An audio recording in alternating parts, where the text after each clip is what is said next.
Surah Al-Ghasyiyah ini secara tertib Al-Quran masuk pada surat ke-88, kemudian dengan jumlah ayat 26 dan jumlah huruf 378 dan jumlah kalimat 92, dan surat ini adalah Makkiyah. Surat ini di permulaannya menjelaskan kepada kita tentang kondisi wajah-wajah penduduk neraka dan juga wajah-wajah penduduk surga. Bismillah. Hal ataka hadithul ghasyiyah wujuhu yawma idzin khashi'ah amilatun nasibah tasla naran hamiyah tusqa min ainin aniyah laisa lahum ta'amun illa min dharih la yusmin wa la yughni min ju'. Di sini Allah Subhanahu wa taala mengatakan hal ataka hadithul ghasyiyah, sudahkah sampai kepadamu berita tentang hari kiamat.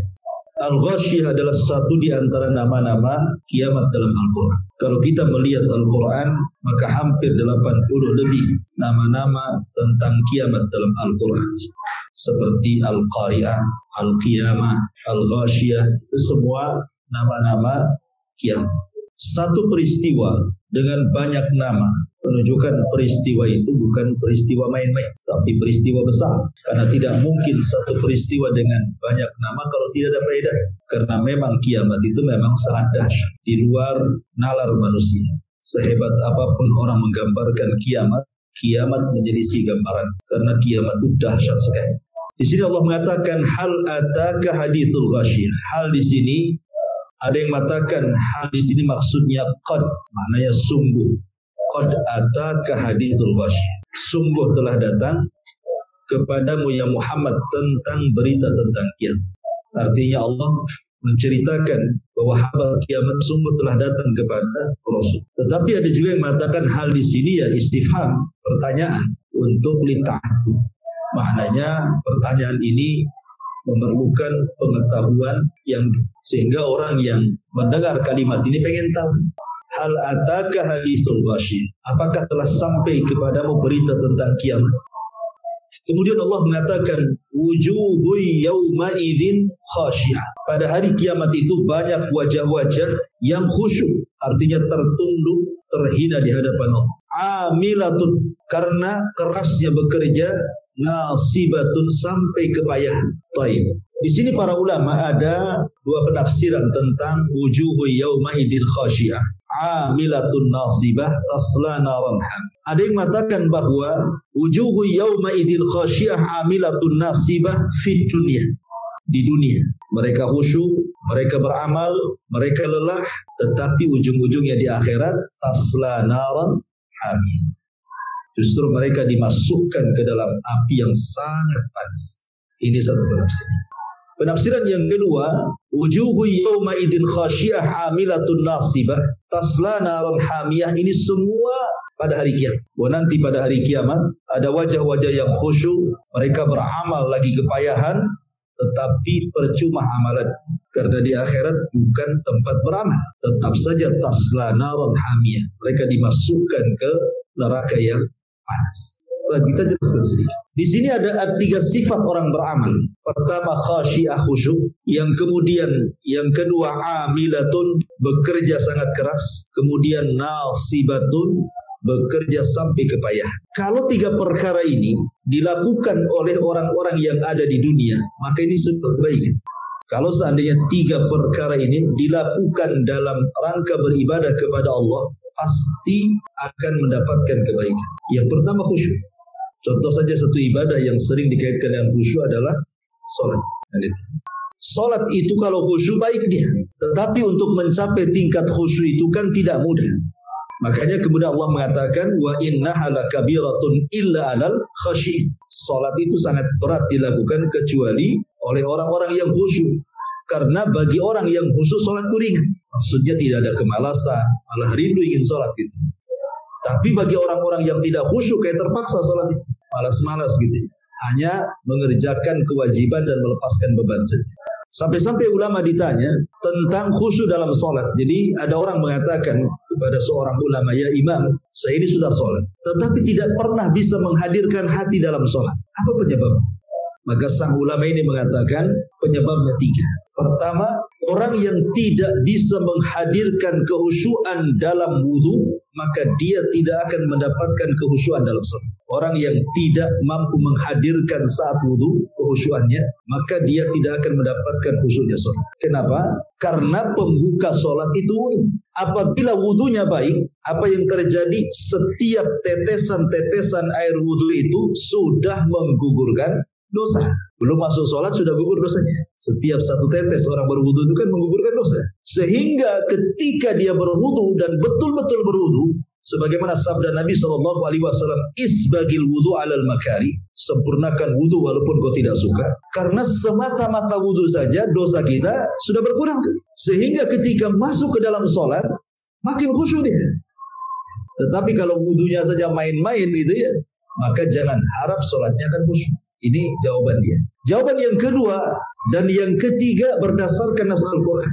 Wa innaha kabiratun illa 'alal khashiin alladzina yadhunnuna annahum mulaqu rabbihim wa annahum ilaihi raji'un. Pertama, alladzina yadhunnuna annahum mulaqu rabbihim, menghadirkan kebersamaan dengan Allah. Dalam sholatnya itu menghadirkan kebersamaan dengan Allah, bahwa dia sedang berjumpa dengan Allah. Karena di sini kalimatnya alladzina yadhunnun, orang-orang yang yakin saat sholat itu annahum, bahwa mereka mulaku sedang berjumpa dengan Allah, kan itu. Berarti yang kedua, syarat khusyuknya sholat atau cara khusyuknya sholat menghadirkan hati seolah-olah Anda sedang berhadapan dengan Allah. Itulah yang disebut dengan muhasabah. Muhasabah itu artinya seolah-olah kita dilihat Allah atau seolah-olah kita melihat Allah. Kemudian yang ketiga, ayatnya terakhir, wa annahum ilaihi raji'un, bahwa hadirkan dalam salat ini bahwa kita akan kembali kepada Allah Subhanahu wa taala dan akan dipertanyakan salat kita. 3 perkara ini kalau terkumpul kepada orang salat pasti khusyuk. Kata ulama ini, ya, dia bisa menghadirkan hati dalam wudu, dia bisa menghadirkan hati saat salat seolah-olah berjumpa dengan Allah, dan dia bisa menghadirkan hati saat salat seolah-olah dia akan kembali kepada Allah Subhanahu wa taala. Artinya khusyuk ini kalau dilakukan di dunia baik. Kemudian amilatun nasibah, amilah bekerja keras, kemudian nasibah kepayahan. Antum talabul ilmi itu perlu juga kan itu kepayahan. Dari rumah ke sini kan payah juga. Bagus antum di rumah tidur, payah gitu ya. Antum puasa payah juga. Antum haji apalagi payah lagi. Ya, antum berdakwah payah. Ya kan. Ya bukan semata bawa ini kemana-mana kan ya. Persiapan juga payah juga di rumah tuh. Baca dulu gitu ya. Kadang-kadang persiapannya 2 jam disampaikannya cuma setengah jam saja. Lebih beli lama persiapannya daripada menyampaikannya. Boleh kalau mau ngisi daurah itu sampai 1 hari persiapannya, isinya cuma 1 jam gitu. Karena harus menata bahasa, menata tema, dalil-dalilnya, perkataan ulamanya kan gitu ya. Jadi payah nih. Lah kalau payahnya memang orang dia juga payah. Kalau payahnya karena Allah Subhanahu wa taala ini baik, tidak ada masalah.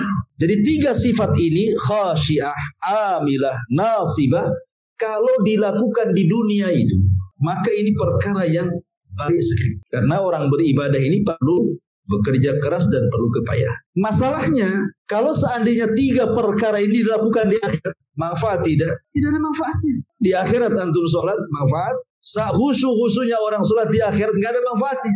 Antum payah nih beramal soleh di hadapan Allah di akhirat diterima? Tidak. Dari sini ada kaidah bahwa beramal di luar waktu itu tidak akan diterima. Amalan yang dilakukan di luar waktunya tidak akan diterima. Contoh umpamanya, Allah memerintahkan untuk bersedekah, mengeluarkan zakat. Berapalah zakat mal dari nisab dan haul itu juga? Anggaplah nisabnya 85 gram emas. Kalau seandainya dibuat 1 gramnya 1 juta, baru 85 juta. Anggap kita bulatkan 100 juta. Antum punya uang 100 juta, sudah cukup haulnya 1 tahun, dan nisabnya sudah cukup berarti. Allah hanya minta sedikit. Berapa? 2,5% kan? Berarti dari 100 juta itu cuma 2,5 juta kan? zakatnya? Kan tidak banyak 2,5 juta.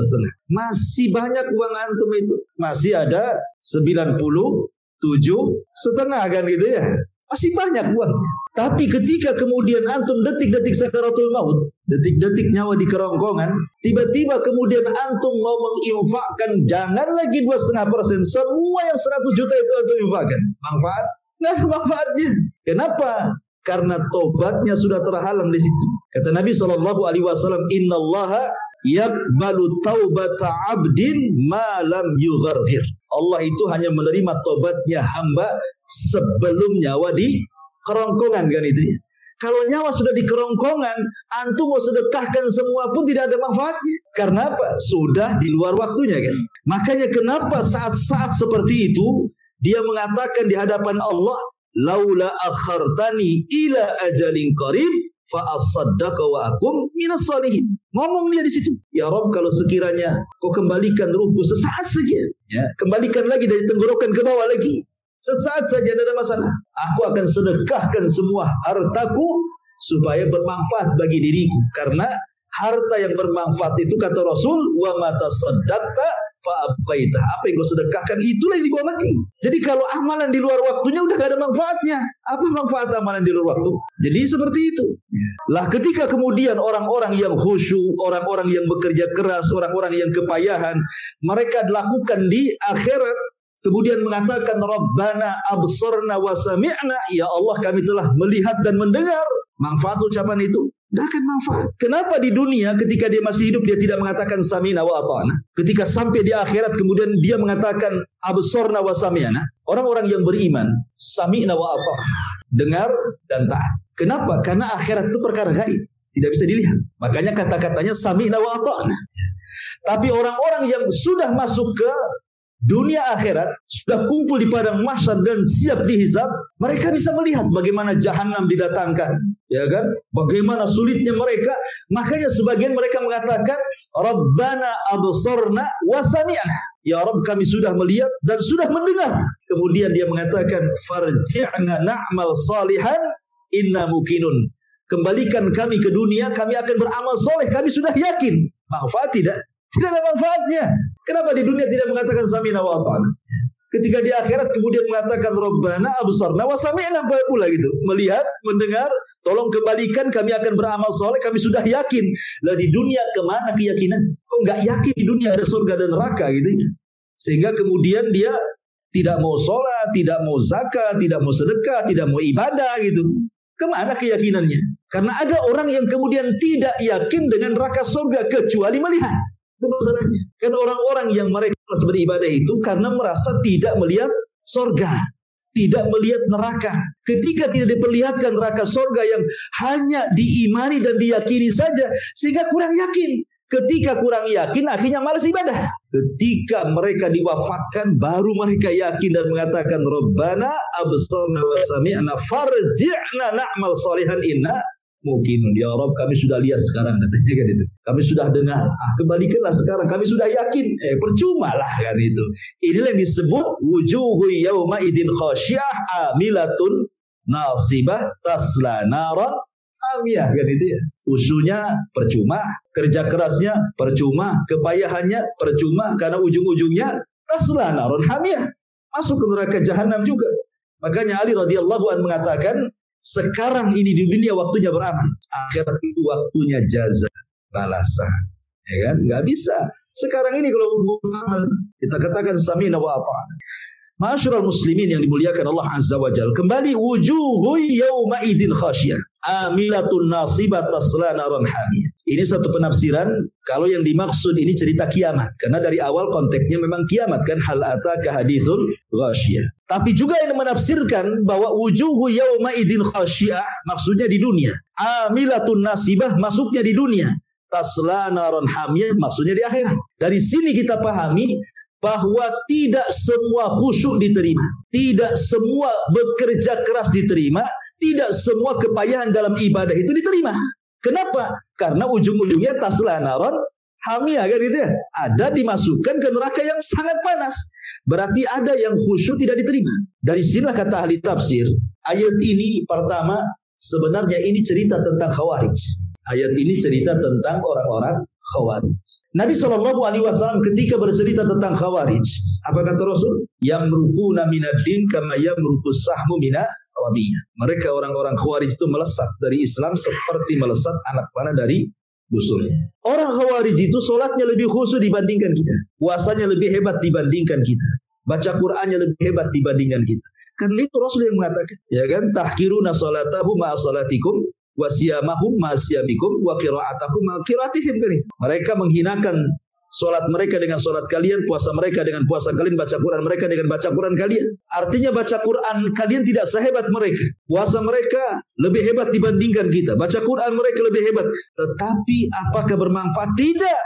Ya, kenapa? Karena Rasul mengatakan mereka melesat dari Islam seperti anak panah dari busurnya melesat, kan? Kan nggak ada manfaatnya. Jadi ayat ini turun kepada orang-orang Khawarij. Ada satu penafsiran seperti itu. Karena di zaman Nabi SAW, ketika Nabi SAW pulang dari Hunain dan mendapatkan harta rampasan banyak kan itu.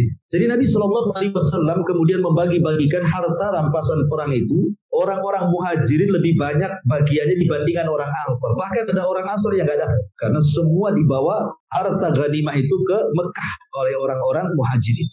Sehingga datanglah seseorang yang namanya Dzul Huwaisirah menghadap Rasul. Dengan lancangnya dia mengatakan, "Ya Muhammad i'dil."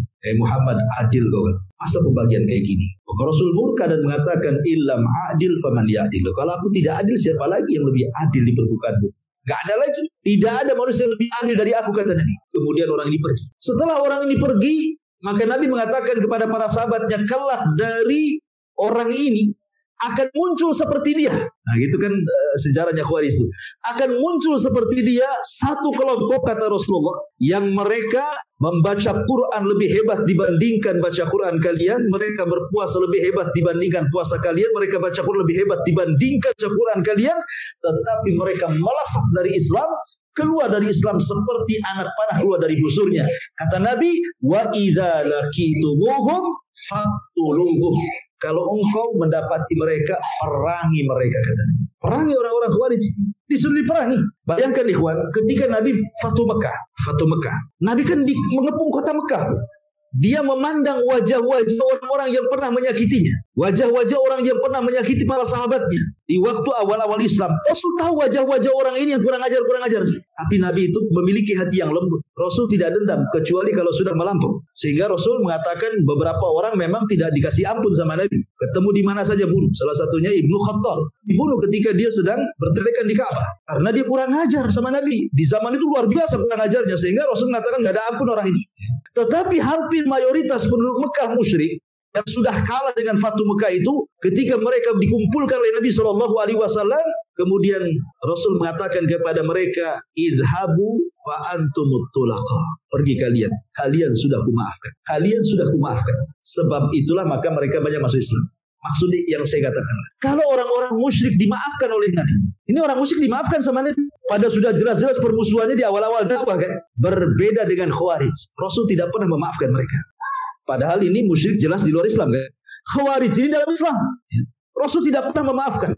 Sampai-sampai Rasul mengatakan, wa idza laqitumuhum faqtuluhum fa inna fi qatlihim ajrun. Kata Rasul, kalau kau dapati orang-orang Khawarij, bunuh mereka, bantai mereka, perangi mereka, karena dalam memerangi mereka ada pahalanya. Kalau perlu hancurkan mereka seperti Allah menghancurkan kaum Ad, katanya. Artinya Rasul tidak memberikan toleransi kepada orang-orang Khawarij. Kenapa? Karena bahayanya luar biasa. Yang sekarang cikal bakalnya nih, hari ini pemahamannya diadopsi oleh teroris itu. Itulah orang-orang Khawarij yang mengacaukan negeri kita, ngebom sana, ngebom sini, nggak jelas. Itulah Khawarij. Itu cikal bakalnya dari zaman Rasul, dari Dzul Huwaisirah, melembaganya di zaman Ali, kemudian ideologinya sampai hari ini. Tukang mengacau negara itu, ngebom sana, ngebom sini. Itu yang dibom itu bukan orang kafir. Ternyata yang mati orang Islam. Ternyata anak-anak yang mati. Ternyata wanita. Dalam Islam perang itu tidak boleh membunuh wanita, membunuh anak-anak, membunuh orang tua kan. Ada aturannya.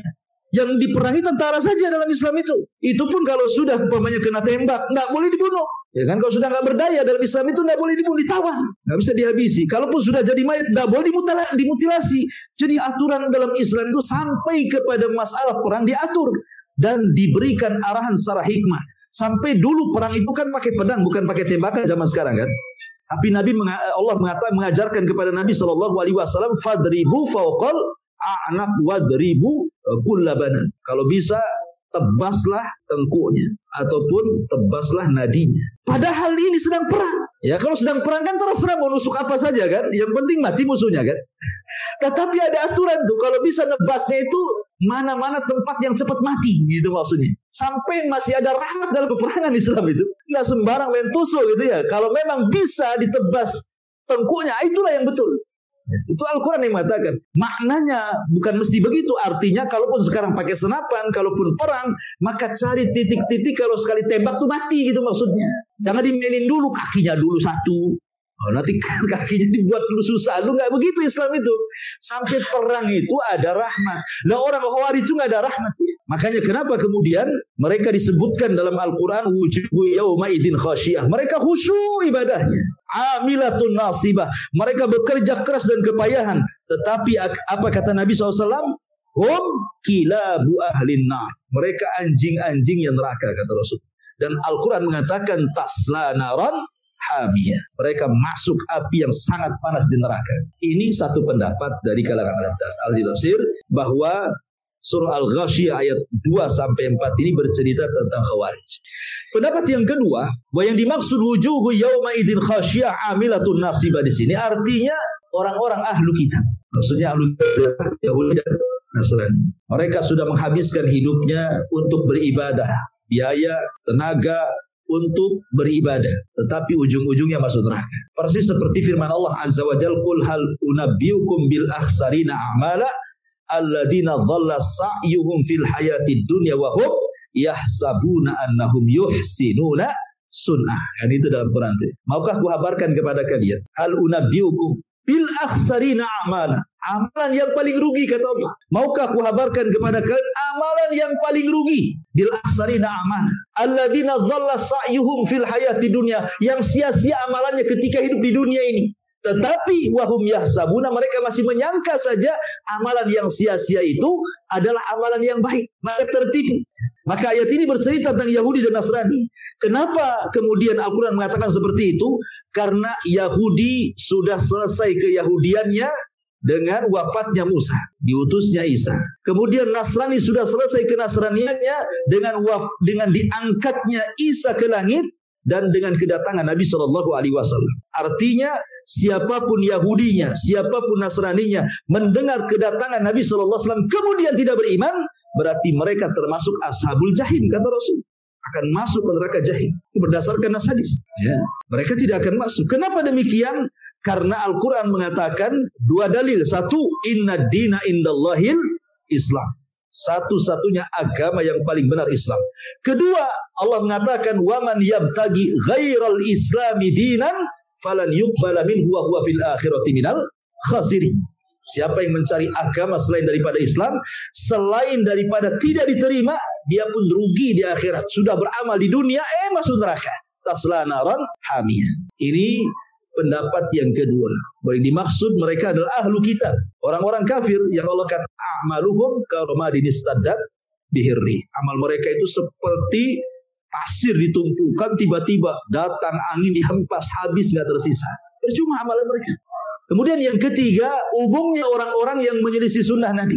Sebagaimana hadis Aisyah radhiyallahu anha, man amila amalan laisa alaihi amruna fahuwa radd. Barang siapa yang beramal sebuah amalan yang tidak dicontohkan, maka ditolak. Ya, nggak dapat apa-apa gitu. Ini juga satu penafsiran. Intinya bahwa Allah hendak menggambarkan penduduk neraka seperti ini. Wujuhun yauma idin khasyiyah. Ada wajah-wajah pada hari itu khasyiyah, tunduk gitu ya. Terhina, amilatun nasibah, sudah bekerja keras, payah, tasla naran hamiyah. Tiba-tiba masuk ke neraka yang sangat panas.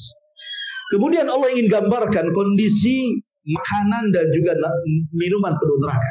Allah mengatakan tusqa min ainin aniyah laisa lahum ta'amun illa min dhari' la yusmin wa la yughni min ju'. Mereka penduduk neraka itu akan diberi minum dari sumber mata air yang sangat panas. Tidak ada makanan bagi mereka selain dari pohon berduri yang tidak menggemukkan lagi tidak menghilangkan lapar. Begini, Bang. penduduk neraka dengan penduduk surga itu akan saling melihat. Jadi masing-masing ada jendela. Ya. Jadi penduduk neraka dari jendela bisa melihat nikmatnya penduduk surga. Dan penduduk surga dari jendela mampu melihat ganas azabnya penduduk neraka. Disinilah orang-orang yang beriman boleh mentertawakan orang-orang kafir.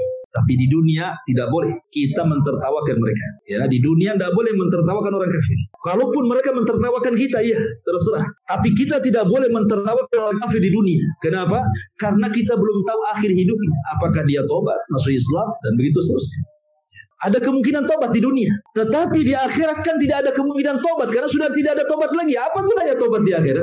Nggak ada gunanya tobat. Fir'aun loh, dia sempat mengatakan saat sakaratul maut itu, amantu bi Rabbi Musa wa Harun.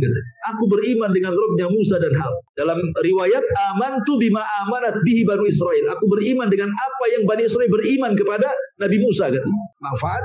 Tidak. Karena Fir'aun mengucapkan saat tenggelam ketika nyawa di kerongkongan. Percuma, nggak ada manfaatnya. Jadi orang-orang yang beriman di surga boleh mentertawakan penduduk neraka, tapi di dunia tidak boleh. Karena sudah tidak ada lagi tempat kecuali surga neraka. Masalahnya di situ. Lah penduduk surga ini, penduduk neraka ini memanggil-manggil penduduk surga. Allah berfirman, wa nada ashabun nar ashabal jannah. Penduduk neraka memanggil-manggil penduduk surga. Apa panggilannya? An afidhu alaina minal ma au mimma razaqakumullah. Tolonglah berikan kepada kami setetes air yang Allah anugerahkan kepada kalian atau makanan yang Allah rizkikan kepada kalian. Kami haus, kami lapar di sini. Tetapi jawaban penduduk surga, Allah berfirman, innallaha harramahu ma'alal kafirin. Gak bisa Allah haramkan keduanya bagi orang kafir. Gak bisa kalian makan, gak bisa kalian minum dari surga. Akhirnya mereka pun karena penduduk surga gak ngasih minum, gak ngasih makan, mereka terus mengeluh kepada Allah, ya Rabb minta minum sampai ratusan tahun. Akhirnya Allah kabulkan. Allah berikan minum kepada mereka. Tapi bukan minum yang bisa kemudian menghilangkan rasa dahaga. Juga bukan makanan yang bisa kemudian menggemukkan dan menghilangkan lapar. Minumannya apa? Tusqa min ainin aniyah. Allah kirim minuman dari sumber mata air yang panas. Yang kalau seandainya baru diminum saja, wajahnya sudah rusak. Kayak orang diseblok air panas kayak apa lah kan itu. Kemudian airnya masuk ke dalam badan ini, ususnya terbakar semua kemudian. Itu minuman. Ketika mereka kemudian minum terus, hancur badannya, mereka mulai lapar, kemudian meminta-minta makanan kepada Allah. Allah kasih makanan. Apa makanannya? Zakum. Ya, zakum itu buah yang berduri dan beracun. Allah mengatakan, inna syajarataz zakum ta'amul athim. Kalmuhli yaghli fil butun kaghalyil hamim, kata Allah. Sesungguhnya pohon zakum itu dia tumbuh di neraka. Pohon ini satu-satunya tumbuh di neraka. Buahnya berduri, beracun. Nih kalau dimakan nih, maka hancur nih kerongkongan nih. Coba bayangkan kita makan itu pohon zakum, nempel di sini. Habis itu disiram air panas lagi. Apa nggak habis tuh badannya dengan air panas yang luar biasa. Maka di sini Allah mengatakan, laisa lahum ta'amun illa min dhari. Tidak ada makanan bagi mereka selain dari pohon yang berduri. Dhari dalam bahasa Arab itu. Kenapa disebut dhari? Dhari itu artinya tadarru. Tadarru itu artinya memelas. Masa gitu.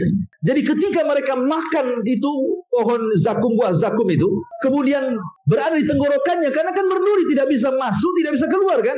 Disitulah mereka memelas kepada Allah untuk dikeluarkan. Tolong ya Rabb, keluarkan. Itu arti dhari. Makanya makan itu disebut dhari, karena setiap orang yang memakannya memelas. Sudah dimasukkan, minta dikeluarkan lagi. Gitu maksudnya. Ya, gimana makanan berduri? Nah, coba antum makan durian satu, jangan dikupas, masuk kan itu, berduri semua kan, yang kecil, yang anaknya saja, yang gede gak muat lah di mulut. Tapi lihat bagaimana Allah Subhanahu Wa Taala mengatakan, laisa lahum ta'amun illa min dhari. Yang namanya minuman di mana-mana kalau diminum pasti hilang haus. Yang namanya makanan kalau kita makan banyak pasti kenyang gemuk. Tapi makanan neraka itu la yusminu wa la yughni min ju'. Tidak menggemukkan, tidak pula membuat lapar. Ngeri ini kan, luar biasa gitu kalau kita cerita tentang neraka. Sampai di sini saja ngeri. Kita masuk.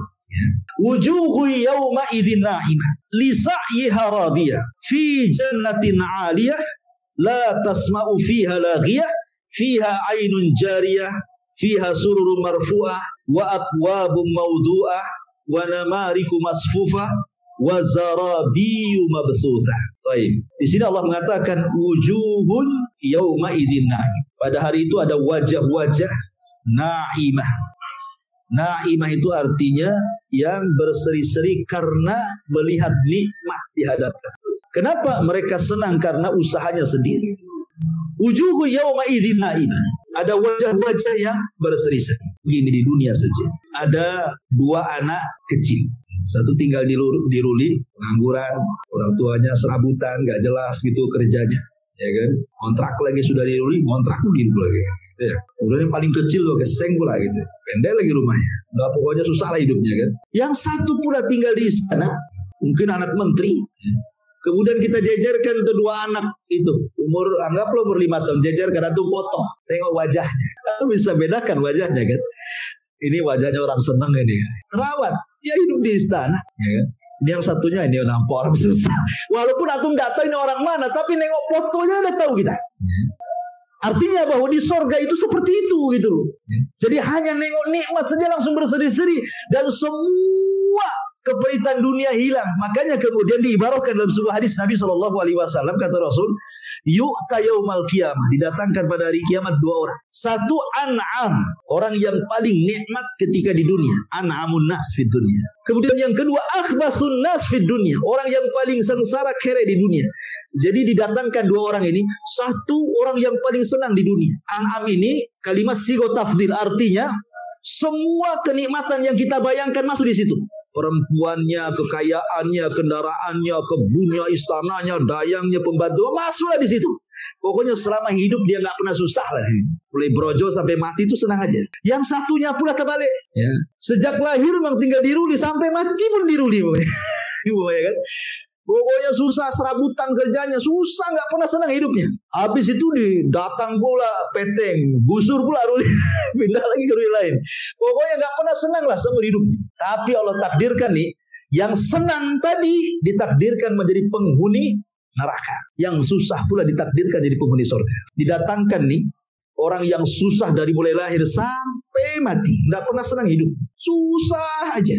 Karena kalimat akhbas ini isim tafdil. Isim tafdil itu artinya bahwa bayangkan kesulitan apa kepada manusia ada pada orang ini. Mungkin orang ini cacat, pincang, dihina orang, itu miskin, jelek, hitam, dan macam-macam. Semua keburukan ada pada dia. Tapi Allah takdirkan dia penduduk surga. Datangkan orang ini. Kemudian Allah Subhanahu wa ta'ala celupkan sekali celupan aja di surga. Satu kali celupan. Taruh di surga, diangkat lagi. Habis diangkat, kemudian ditanya oleh Allah, hal marra bika min adzabin qad. Wahai fulan, masih kau terkenang kehidupan di dunia? Dari keperitan hidup mungkin kau stroke, kau nggak pincang, kau nggak bisa jalan, kau dihina orang, kau jelek, kau ini. Masih ada nggak itu perasaan-perasaan itu? Dia mengatakan, ya Rabb, nggak ada. Lupa. Kalau dia pernah susah itu lupa. Ketika suruh gambarkan nggak tahu dia, nggak tahu. Hanya satu celupan di sorga melupakan semua keperitan hidupnya. Coba. Enggak, surga itu luar. Padahal itu belum masuk di dalam, hanya dicelupkan diangkat lagi. Tapi sudah menghilangkan semua keperitan di dunia itu. Tapi yang satu terbalik. Ketika dicelupkan di neraka satu kali celupan ditanya, hal marra bika min ni'amin. Masih kau bayangkan kau pernah senang di dunia? Dan demi Allah tidak pernah bayang. Hilang kesenangannya itu. Hanya sesaat, seolah-olah hanya sekelibat saja hidup di bumi, tahu-tahu masuk neraka gitu ya. Sudah hilang semuanya. Lah begitulah ada orang-orang yang dikatakan wujuhu yauma idzin na'imah. Ada wajah-wajah pada hari itu senang, melupakan semua keperitan di dunia dan dihadapkan kenikmatan. Makanya wajah penduduk surga itu di akhirat kan ada 4 wajah. 2 wajah sebelum masuk surga dan 2 wajah ketika sudah masuk surga. Adapun wajah yang pertama sebelum masuk surga yang Allah firmankan yauma tabyaddu wujuh. Pada hari itu ada wajah-wajah yang putih, bersih. Kapan itu terjadinya? Ketika permulaan membaca catatan amalnya. Jadi ketika Allah mengatakan iqra kitab, baca kitab, maka dibaca kitab. Jadi setiap dia lewat kepada catatan baiknya, bercahaya wajahnya, memutih, memutih, memutih, memutih, terus memutih. Sekalipun lewat ke catatan buruknya, maka akan dihalangi dari manusia, menghitam, kemudian lewat ke catatan baik, memutih lagi, dan begitu seterusnya. Ini wajah yang pertama di awal pembacaan catatan. Kemudian yang kedua, wajah-wajah yang difirmankan Allah, wujuhu yauma idzin musfirah. Ada wajah-wajah yang bersinar terang, ya. Kapan itu terjadi? Saat akhir pembacaan. Karena dia sudah tahu akhir kehidupannya kemana tuh. Lebih banyak mana kebaikan dan keburukannya, kan dia sudah selesai baca tuh. Berarti dia sudah tahu kemana dia akan kembali tuh. Kalau penduduk surga sudah tahu kembali, makanya dengan bangganya dia mengatakan, ha'umukra'u kitabiyah, baca kitab saya katanya. Sangat bangganya karena sudah tahu isinya. Tetapi orang-orang yang mengambil dengan tangan kirinya maunya dilempar saja, tapi tidak bisa. Tetap harus dibaca juga masalahnya. Lah ketika selesai catatannya dan mengatakan ha'umukra'u kitabiyah, langsung dari warna putih itu ada cahaya musfir. Itu wajah yang kedua tuh. Ya. Kemudian ketika pertama masuk surga, inilah wajah yang ketiga. Wujuhu yawma idzin naimah. Wow, berseri-seri. Kayak antum lah. Pulang ke rumah gitu ya. Tahu-tahu dapat hadiah gitu. Dapat hadiah macam-macam. Rumah di Sukajadi 3 pintu gitu. Itu tahu-tahu ada uang 1 karung berapa miliar gitu kan. Rupanya pas bangun nggak bener. Mimpi rupanya. Tapi kan kalau menjadi kenyataan itu kan, dikasih nih 1 kota Batam nih. Antum dikasih 1 kota Batam, ini milik antum. 1 kota Batam, yang lain itu nyewa. Senang kita, Juragan Batam. Tapi sorga itu bukan sekota Batam. Sorga itu selangit dan sebumi lebarnya. Kan Al-Quran tidak menyebutkan tingginya, hanya melebarkan, hanya menyebutkan lebarnya saja kan. Arduhas samawat wal argan wasari'u ila maghfiratin mir rabbikum wa jannatin arduhas samawati wal ardu iddat lil muttaqin. Quran hanya menyebutkan lebarnya saja. Tingginya nggak disebutkan, tapi lebarnya selangit dan sebumi. Batamnya apa? Oh, selangit sebumi itulah lebar surga untuk kita 1 orang tuh. Gitu ya. Lah kalau kita dikasih 1 Batam, udah senang dengan apartemennya semua kita kasih. Itulah berseri-seri ya kan? Itu wajah yang ketiga. Wajah yang ketika masuk disebut wajah radiyah, wajah redha. Wajah redha walaupun susah, redha. Ya, wajahnya kan tetap saja dia tidak nampak susah kan. Apalagi betul-betul redho, yang susah redho saja nggak nampak susahnya. Apalagi yang betul-betul redho. Makanya ikhwatu fiddin, penduduk surga ini kalau di dunia ya, anggap nih ada 2 orang. Yang satu jelek sekali orang, jelek sekali, tapi hatinya baik. Ya. Yang satu tampan sekali, tapi hatinya sakit. Coba kita lihat nih, ada orang mungkin susah hidupnya, tapi hatinya senang. Kayaknya biasa aja susah itu, nggak peduli kan. Dia nggak peduli mau melihat orang kaya karena hatinya senang kan. Walaupun dia rumah di yang sempit pun kalau hati senang kan jadi lebar tuh rumah tuh. Tapi ada orang yang tampan, yang luar biasa, hatinya sempit, nggak kerasa dia di rumah. Tapi penduduk sorga itu dua-duanya digabung, sudah tampan, hatinya baik lagi. Karena panjang tubuh mereka seperti Adam, hati mereka seperti Ayub, dan tampan mereka seperti Yusuf. Dan itu dalam hadis itu. Ya, jadi postur tubuhnya penduduk surga itu seperti Adam. Berapa? 60 hasta atau 30 meter bahasa kitanya ya. Kemudian hatinya seperti Ayub ya. Kemudian tampannya seperti Yusuf. Hadis ini sahih kata Syekh Albani rahimahullah taala. Ya. Coba bayangkan Nabi Yusuf saja orang bisa terfitnah wanita-wanita itu. Nabi Ayub 18 tahun loh, mati semua anaknya, kekayaannya habis semua. Karena beda orang pernah kaya miskin dengan orang miskin lebih miskin. Itu beda, perasaannya beda, ya kan? Kalau orang miskin jadi miskin ya wajar. Orang miskin ya biasa. Orang kaya tiba-tiba miskin, apa nggak gantung diri? Dan itu ya makanya kenapa orang-orang kaya yang bankrupt kelilit hutang ada zakatnya, ya, dibayarkan dari zakat mal kan itu, karena melembutkan hati mereka supaya tidak kufur. Karena mereka itu kalau udah pernah kaya kemudian jungkir balik, itu stresnya luar biasa. Makanya Ayub itu mencontohkan Imam Sabirin kan sudah kaya, kemudian bankrupt, anaknya mati semua, dikasih penyakit yang belum pernah terjadi di kaumnya. Dari atas kepala sampai kaki benjol-benjol, isinya nanah dengan darah. 18 tahun tidak pernah ngeluh, ya Rob, kenapa saya, ya Rob, kenapa saya? Enggak. Kita ini kadang-kadang sehari sakit kepala, aduh, nggak jelas ini. Nggak mau ke masjid. Padahal bisa dimakan botrek selesai.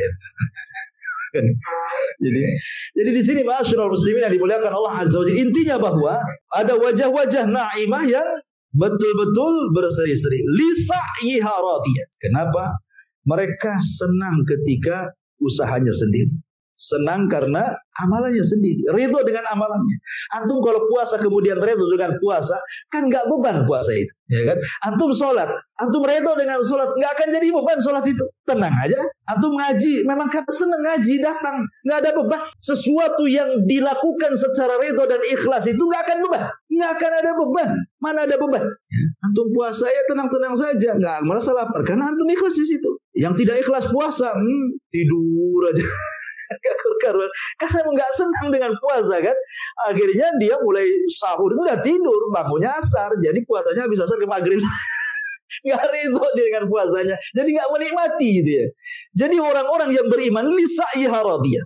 Betul-betul dia senang dengan usahanya. Ini di dunia. Gimana di akhirat kalau dia mendapatkan keridhaan Allah? Makanya ada satu cerita. Di zaman para sahabat ada orang tua namanya Abdullah ibn Haram. Sering saya ceritakan sama anda.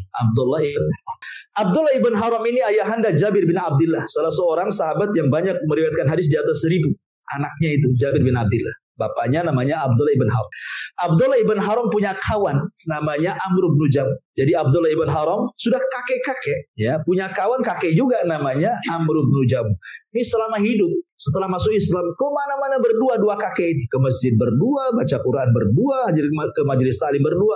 Pokoknya berdua kemana-mana. Betul-betul berkumpul karena Allah, berpisah pun karena Allah. Ini dua kawan ini. Makanya pentingnya kita punya teman akrab yang soleh. Jadi dua-duanya ketika besoknya mau perang Uhud, dua-duanya daftar. Sudah kakek-kakek. Yang satu pincang, yang satu sudah lemah. Amr bin Jamu pincang, nggak bisa jalan. Nekat dia daftar jihad. Kemudian yang Abdullah ibn Haram sudah tua renta, sudah nggak punya tenaga, nggak layak jadi jihad. Nggak, karena orang-orang yang bukan ahli jihad tidak akan dilibatkan sama Nabi. Seperti anak-anak, perempuan, kakek-kakek yang sudah rentang nggak akan dilibatkan sama Nabi. Termasuk orang yang belum balik pun, walaupun usianya 14 tahun sudah gede, nggak akan dilibatkan sama Nabi. Tapi karena melihat Abdullah ibn Haram dan Amr bin Jamu ini, semangat keduanya tidak bisa dihentikan, anak-anaknya tetap juga keduanya didaftarkan dan Rasul terpaksa menerimanya. Karena kesungguhan keduanya ingin ikut perang. Jabir datang kepada Rasul anaknya. Ya Rasul, janganlah kau izinkan bapak. Dia kan dapat uzur, sudah tua. Kata Rasul, baik, panggil bapak. Aku ngomong sekarang di hadapanku, kata Nabi. Melas-melas Jabir itu mengatakan kepada ayahnya, jangan ikut. Biar kalau mau ikut, biar bapak pulang, aku yang ganti. Tapi Abdullah ibn Haram mengatakan, ya Jabir laulal jannah la afartuka iya. Kalau bukan karena surga, aku siap diganti. Ini masalah surga, nggak mau saya ganti. Kokoh dia. Tetapi malam itu dua orang ini memang sudah firasat akan mati syahid. Jadi ketika besoknya betul-betul perang Uhud, memang dua orang ini yang pertama mati.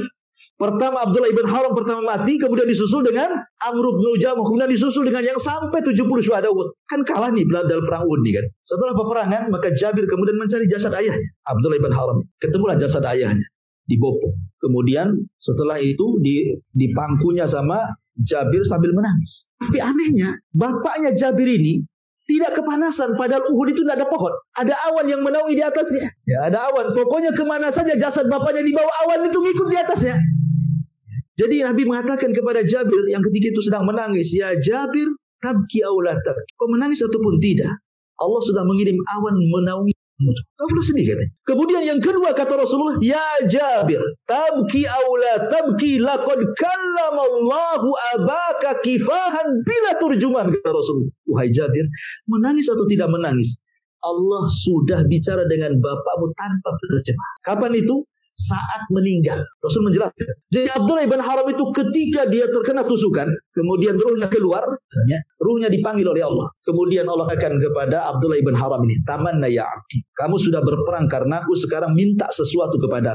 Minta apa kamu? Ya. Maka Abdullah ibn Haram mengatakan di hadapan Rabb, ya Rabb, saya tidak minta apa-apa kecuali kembalikan aku ke bumi. Aku ingin perang kedua kalinya, biar mati syahid kedua kalinya gitu. Ini orang tua satu ini luar biasa ini kan. Pokoknya saya pengen hidupkan lagi, biar aku perang lagi, mati syahid lagi gitu. Ada orang seperti ini ya. Tapi Allah mengatakan tidak mungkin orang mati dihidupkan, mustahil. Minta yang lain saja. Akhirnya kemudian kata Abdullah ibn Haram, kalau begitu ya Rabb, saya minta kereduanmu dan sampaikan posisiku kepada Jabir dan kaum muslimin. Maka Allah mengatakan, ya aku berikan kereduanku kepadamu dan akan kusampaikan kepada mereka kondisimu. Maka turunlah ayat, wala tahsabanna alladziina qutilu fi sabilillahi amwatan bal hum ahya'in inda rabbihim yurzaq. Jangan kau sangka orang-orang yang mati syahid itu mati, mereka sedang hidup dan mereka mendapatkan rizki di sisi Allah Subhanahu wa taala. Turun ayat ini atas kematian Abdullah ibn Haram. Ya kan? Lihat di sini Abdullah ibn Haram meminta kepada Allah apa? As'aluka ridhaka ya Rabb. Aku hanya minta keridhaan. Karena kalau Allah sudah redha, Allah tidak akan murka, kemauan kita pasti akan dikasih. Ya, sesama makhluk aja kalau sudah senang, sudah redha itu semua permintaan dikasih walaupun utang-utang. Antum sudah suka dengan istri, ya. Pokoknya istri baru gitu ya, redho antum, senang dengan dia, minta apa aja diusahakan sama antum. Kan itu ya. Namanya orang senang. Jadi ridho itu amalan hati yang paling menyenangkan karena membawa ketenangan. Orang yang enggak ridho enggak akan tenang. Makanya di sini Allah mengatakan li sa'yiha radiyah. Fi jannatin aliyah. Mereka dalam surga yang tinggi. Maksudnya surga itu semakin tinggi semakin indah karena sifat surga itu darajat. Sifat neraka itu darokat. Darokat itu ke bawah, tangga ke bawah. Kalau surga itu tangga ke atas. Jadi makin tinggi makin indah, makin tinggi makin indah, makin tinggi makin indah. Kalau neraka makin bawah makin jahat, makin juluk, makin jelek, makin buruk, makin menakutkan, begitu ya maksudnya. Itu darokat, darajat. Ya. Dan yang naik itu biasanya agak sulit. Kalau yang turun itu biasanya mudah. Ya, kalau antum naik gunung itu sulit, tapi kalau jegur dari gunung itu gampang. Maksudnya masuk neraka tinggal jegur aja, tapi masuk surga naik dulu, gitu ya. Nggak mudah. Masuk surga itu harus belajar. Masuk neraka nggak perlu belajar. Antum dustanya sama orang, itu masuk neraka. Baik, surga itu diawali dari Sidratil Muntaha. Itu awalnya Sidrah Al-Muntaha. Karena Allah mengatakan fi Sidratil Muntaha indaha jannatul ma'wa. Ya, di sisinya ada surga, maksudnya awalnya dari Sidratil Muntaha, akhirnya di Firdausil A'la. Bagaimana Rasul mengatakan apabila kau minta surga yang paling tinggi Firdaus karena atapnya langsung arsy Allah Subhanahu wa taala. Jadi surga itu permulaannya dari Sidratil Muntaha, ujungnya di arsy Allah Subhanahu wa taala sebagai atapnya.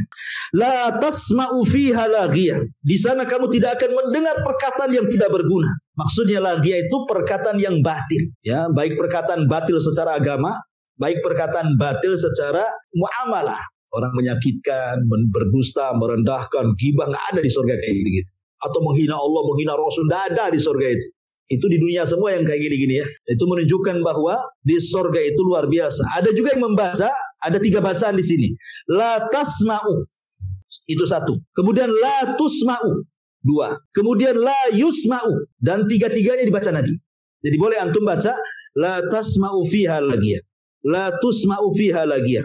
La yusma'u fiha lagiyah. Boleh 3-tiganya. Semua ada riwayatnya. Ya, cuman kalau kita lihat cetakan mushaf kita pakai la tasma'u fiha lagiyah. Tapi kalau dibaca la tusma'u fiha lagiyah enggak apa-apa.